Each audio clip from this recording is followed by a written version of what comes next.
తిరుపతి జిల్లా ఓజిలి మండలం సగటూరు గ్రామంలో వెలసిన శ్రీ బాలామృత మృత్యుంజయ సర్వీసెస్ వారి స్వామి ఆలయంలో ప్రథమ వార్షికోత్సవ కార్యక్రమం ఆలయ ధర్మకర్త సభ్యులు లెక్కల మల్లికార్జున నాయుడు ఆధ్వర్యంలో గ్రామ కమిటీ సభ్యులు వేద పండితులు ఘనంగా నిర్వహించారు.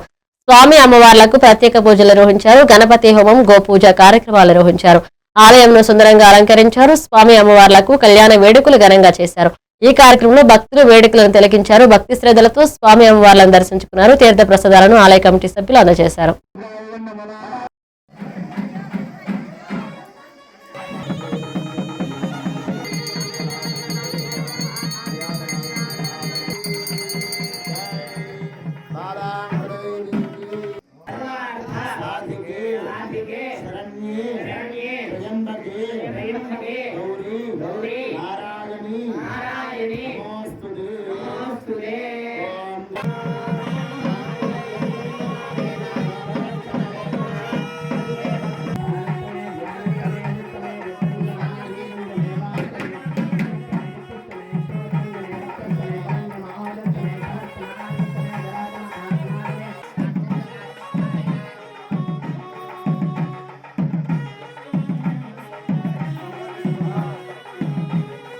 బాలామృత మృత్యుంజయేశ్వర స్వామి దేవస్థానంలో ఈ రోజున ప్రథమ వార్షికోత్సవం సందర్భముగా స్వామివారికి వైభవం తీసుకురావాలని మనసా వాచా కోరుకుంటున్న భక్తులందరినీ ప్రస్తుతం ఈరోజు ప్రథమ వార్షికోత్సవం సందర్భంగా 3 రోజుల నుంచి 7, 8, 9 తారీఖుల్లో అంగరంగ వైభవంగా గణపతి పూజ, గోపూజ, చండీ హోమం, చండీ సప్తపతి హోమం, మహాన్యాసపూర్వక ఏకాదశి రుద్రాభిషేకం, శతకలశాభిషేకం, అమ్మవారికి వరలక్ష్మి వ్రతం సందర్భంగా అమ్మవారికి విషయం కూడా నా ఒక్కరి గురించే కాకుండా బయట కూడా ఎక్కడున్నా ఏమున్నా ఎటువంటి దేవాలయాలు శిథిలావస్థలో ఉంటే